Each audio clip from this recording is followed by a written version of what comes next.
Tradução livre do Grande Inquisidor, de Fyodor Dostoiévski, no livro Os Irmãos Karamazov.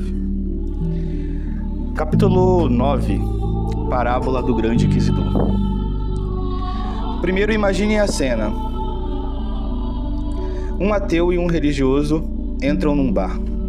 Esse ateu e esse religioso são irmãos.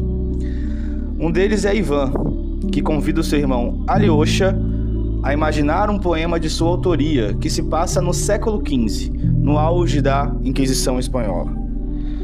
Na narrativa, no dia anterior, o inquisidor condenou 100 de pessoas à morte. E assim começa. Deus aparece, não diz nada, só passeia entre o povo. 15 séculos depois de ter dito que voltaria, 15 séculos depois do que o profeta escreveu, voltarei em breve, quanto ao dia e a hora, o próprio filho não conhece, mas somente o Pai que está no céu. 15 séculos depois, a humanidade espera a Deus com a mesma fé de antigamente, talvez uma fé mais ardente ainda. Só tem restado fé no corações.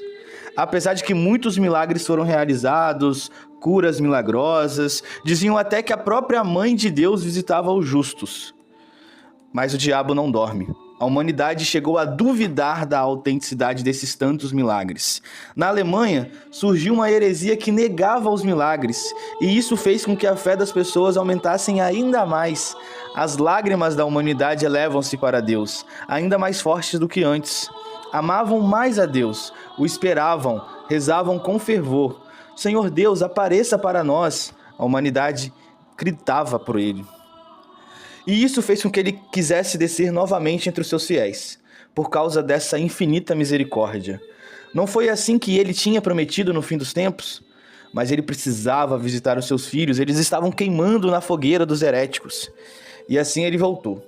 Voltou com o mesmo rosto que tivera anteriormente, naqueles 3 anos que ele praticou a vida pública. Ele não quis ser notado, mas todos o reconheceram. O povo se exprimia para vê-lo passar e seguiam ele em sua caminhada. Ele passava silencioso no meio do povo, porém com um sorriso de eterna compaixão. Seu coração está abrasado de amor, seus olhos emanam luz, sabedoria e força. Ele estende a mão e os abençoa. Virtude sai das suas vestes. Um velho, cego de infância, grita no meio da multidão: Senhor, cura-me, e eu te verei. Uma casca cai dos olhos do cego e ele vê. O povo derrama lágrimas de alegria e beija até as pegadas que Jesus deixa no chão. As crianças jogam flores pelo caminho e gritam: Hosana, Hosana. É ele, deve ser ele. É o que o povo diz. Só pode ser ele. Ele para em frente à catedral e um velório está ocorrendo. Uma menina de 7 anos morreu. O povo grita para a mãe, que chora: Ei, ele ressuscitará sua filha! Ele ressuscitará sua filha! O padre que conduzia aquele velório franze a testa. A mãe se lança aos pés dele e diz: Se és tu mesmo, ressuscita minha filha. Ele contempla, cheio de paixão, e mais uma vez tua boca profere docemente o Talita Cumi. E a morte se levanta, o povo está em êxtase, gritam, choram e louvam. E neste exato momento, passeando no meio daquela algazarra, aparece o grande inquisidor.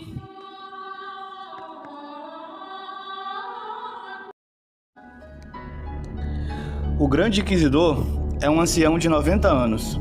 Está rodeado pela guarda do Santo Ofício. Ele vê tudo, vê o caixão, vê a menina, vê o povo, fica perplexo e num impulso grita: Prendam esse homem! Prendam esse homem! O inquisidor tem tanto poder entre aquele povo submisso que eles obedecem automaticamente, tremendo de medo. A multidão se afasta desse Jesus e, num silêncio brutal, os guardas levam ele para a prisão. E é sobre o grande inquisidor que o povo se ajoelha. Lá na prisão, no meio da noite, o inquisidor visita Jesus, e ele diz: És tu? És você mesmo, Jesus? Espera, não diga nada. Calado. Aliás, o que você poderia dizer?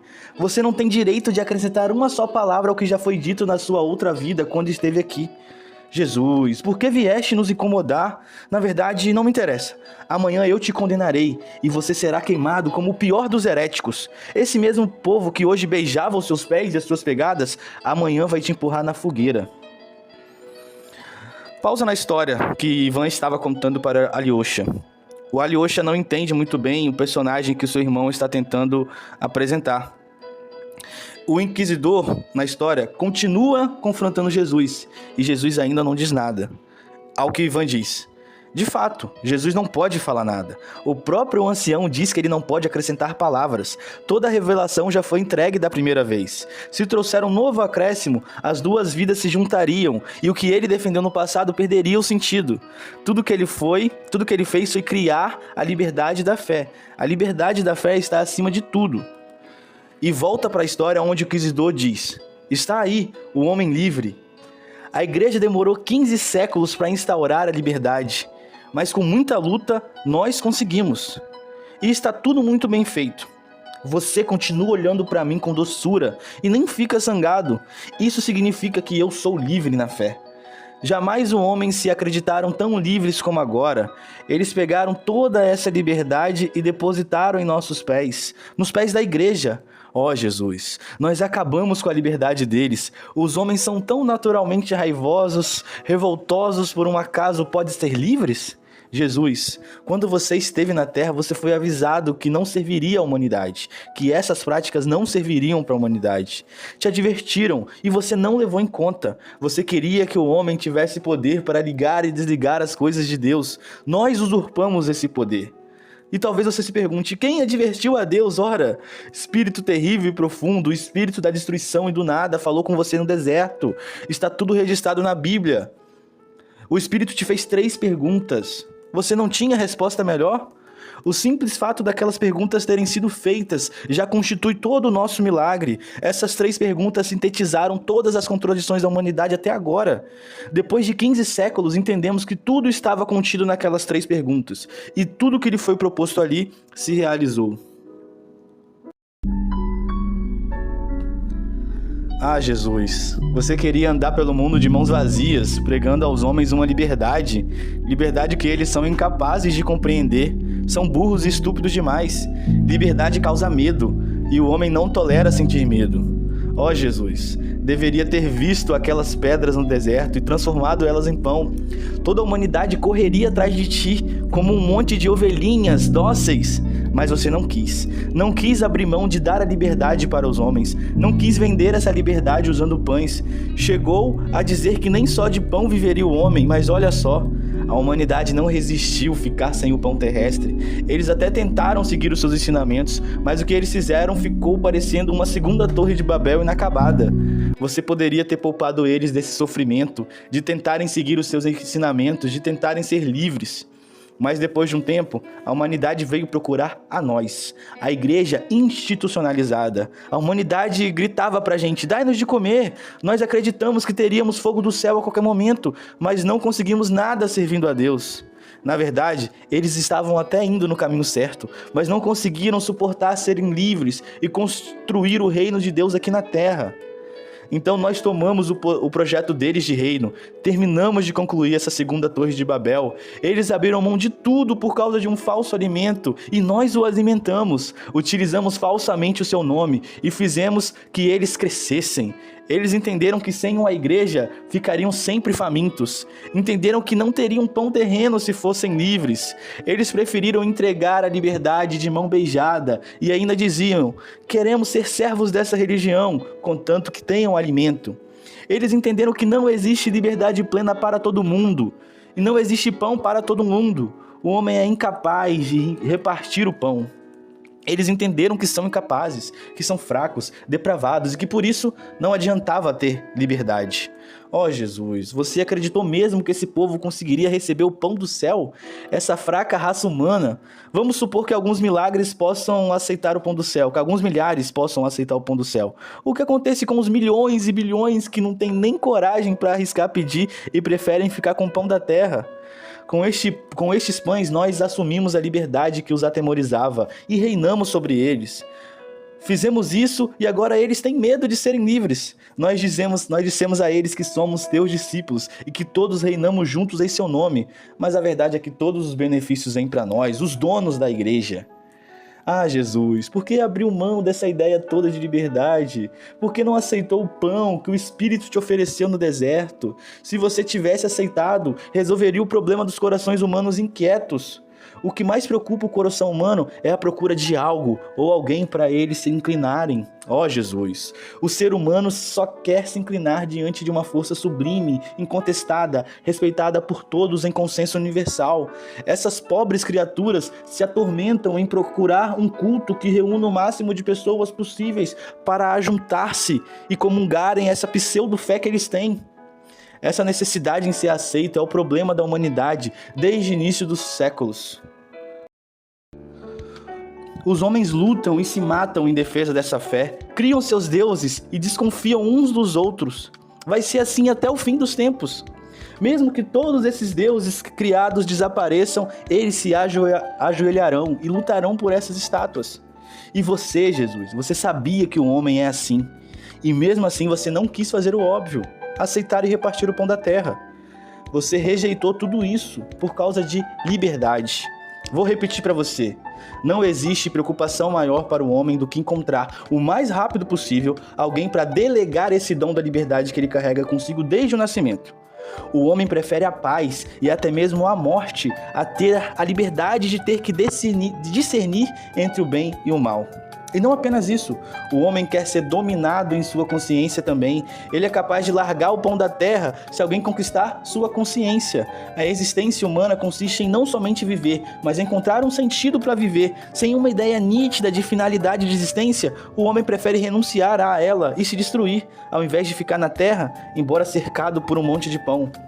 Se esqueceu que o homem prefere a paz e até mesmo a morte a ter a liberdade de discernir o bem e o mal? Não há nada mais sedutor para o homem do que o livre-arbítrio, e nada mais doloroso também. Em lugar de princípios sólidos que tranquilizam para sempre a consciência humana, tu escolheste as noções vagas, aumentou a liberdade humana ao invés de confiscá-la. Queria ser livremente amado, voluntariamente seguido pelos homens fascinados. Em lugar da dura lei antiga, o homem deveria doravante ter um coração livre, discernir o bem e o mal, não tendo nada para se guiar a não ser a tua imagem e o teu exemplo. Você não previu que o ser humano contestaria a tua imagem e a tua liberdade, esmagado sobre essa carga terrível de ter que escolher? Gratidão por fim que a verdade não está em ti. Pelo contrário, tu és culpado. Deixou uma incerteza tão grande e problemas irresolúveis no coração do homem. O espírito terrível e profundo te levou lá no pináculo e disse: se tu és filho de Deus, lança-se daqui para baixo, porque está escrito que aos seus anjos dará ordem a teu respeito, e tomar-te-ão as mãos para que nunca tropeces em pedra alguma. Mas você negou a proposta, não precipitou do pináculo, mostrou grandeza sublime e divina. Mas os homens são uma raça fraca e revoltada, eles não são como tu, eles não são deuses. Você sabia que se pulasse, perderia a fé e cairia arrebentado sobre a terra que vinha salvar. Mas há muitos como tu? Pode admitir por um instante que os homens teriam força para suportar tal tentação? Tu sabias que a tua firmeza seria relatada nas Escrituras, atravessaria os séculos, iria até as regiões mais longínquas do mundo. E você esperava que, pelo teu exemplo, o homem se contentasse com Deus, sem recorrer ao milagre? Ignorou que o homem rejeita a Deus na mesma proporção quando o milagre aparece? Porque é sobretudo o milagre que o homem procura. Você não desceu da cruz quando zombaram de ti. Desce da cruz e creremos em ti. Não, você não fez. Você não quis sujeitar o homem por meio do milagre. Você sente necessidade de um livre amor e não de um escravo atemorizado. Você tinha uma ideia distorcida e elevada dos homens. Eu digo a você, eles são sim escravos. Vê e julga. 15 séculos depois, o homem está mais fraco do que tu pensavas. Pode realizar o mesmo que você, os homens. Você faz mal aos homens com esse amor. Você exigiu demais deles. Amou eles mais do que a ti mesmo. Se você tivesse amado menos os homens, eles teriam um fardo mais leve nessa vida. A fraca alma humana deve ser culpada por não possuir os seus dons? Vieste apenas para alguns eleitos? Como muitas coisas a seu respeito permaneceram no mistério incompreensível, nós nos sentimos no direito de ensinar aos homens que não é a livre decisão do coração e nem o amor que importa. O que importa é eles se submeterem cegamente a esse mistério que passamos a manipular. Ou seja, corrigimos a tua obra, baseamos a tua obra em milagre, mistério e autoridade. Os homens ficaram muito alegres em serem de novo conduzidos como um rebanho. Me diz agora, estamos ou não estamos certos do que fazemos? Ah, Jesus, tu não falas nada, tu ficas em silêncio me olhando com esse olhar de amor penetrante, doce, tenro e sincero. Eu queria que você ficasse ao menos zangado por tudo que eu te digo. Eu não quero teu amor, eu não te amo, porque eu deveria me dissimular para você agora, depois de tudo isso. Você sabe tudo o que eu tenho a dizer, eu vejo nos seus olhos a sua onisciência. Eu deveria esconder minhas palavras? Não. Talvez tu queira ouvir mesmo da minha boca. Não estamos contigo há muito tempo, estamos com o espírito adversário. Há pelo menos 8 séculos estamos com eles. Você negou o terceiro conselho do poderoso espírito. Ele disse que você realizaria todos os seus desejos, você só precisava se inclinar. Veja, quem está mais qualificado a dominar os homens, senão aquele que se dispõe do pão? Nós te abandonamos e estamos seguindo aquele outro espírito. Sim, é verdade que existem aqueles que não te abandonam. Os que eu considero são eleitos, mas não passa de uma elite, de um pequeno grupinho. Nós oferecemos repouso a todos. Até esses mais fortes, destinados a serem eleitos, um dia serão convencidos. Nós tornamos todos os homens felizes. Nós vamos convencer eles de que só serão verdadeiramente livres renunciando à sua liberdade em nosso favor. E eles gritarão: salvai de nós mesmos. Eles recebem de nós o pão, mas não percebem que este pão nós tomamos deles e eles ganharam esse pão com esse trabalho e distribuímos para eles de volta como se fosse um milagre. Nós nunca transformamos pedras em pão, mas o que lhe causa mais prazer é receber o pão das nossas mãos, porque eles se lembram que antes o próprio pão, fruto de seu trabalho, virava pedras nas mãos deles. Porém, conosco, as pedras que eles trazem se transformam em pão, compreendem o valor da submissão definitiva. Nós daremos para eles uma felicidade mansa e humilde, adaptada para criaturas fracas como eles. Ensinaremos a eles a não se orgulharem nunca, porque tu foi muito orgulhoso quando não pulou do pináculo. Organizaremos suas horas de lazer como brinquedos para crianças. As reuniões terão cantos, coros, danças inocentes. Vamos até permitir que pequem. Vamos cobrar uma remissão por conta disso. Vamos fingir que aceitamos o pecado por amor. E eles nos acharão ótimos feitores, benfeitores. Se confessarão, não terão segredo algum conosco. Vamos decidir com quem se casam, como vivem. Nós vamos enfeitá-los com uma ideia de recompensa de céu. Coitados, se houvesse outra vida, não seriam certamente pessoas como essas. Tu verás amanhã, ao meu sinal, o seu rebanho vai trazer um carvão e vai acender a sua fogueira. Você merece ser queimado, mais do que todos os outros que nós já queimamos.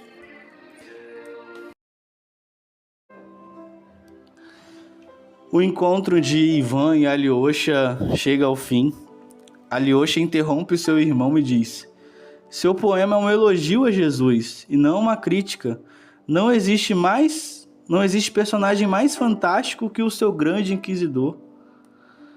Ao que o Ivan diz: não vê que todo movimento religioso tem se inspirado numa sede de poder, buscando apenas bens terrenos? Não vê que é uma felicidade medíocre atingir a liberdade perfeita quando milhões de pessoas permanecem para sempre desgraçadas? Como acaba o poema, Alyosha? O inquisidor se cala. Espera uma resposta do prisioneiro. O silêncio pesa. O prisioneiro escutou o tempo todo calado e com um olhar fixo e calmo. O velho inquisidor queria que o prisioneiro falasse apenas alguma coisa. O prisioneiro se aproxima do padre inquisidor de 90 anos, beija seus lábios e é toda a resposta. O velho estremece, sente arrepios, abre a cela e grita: vai embora e não volte nunca mais.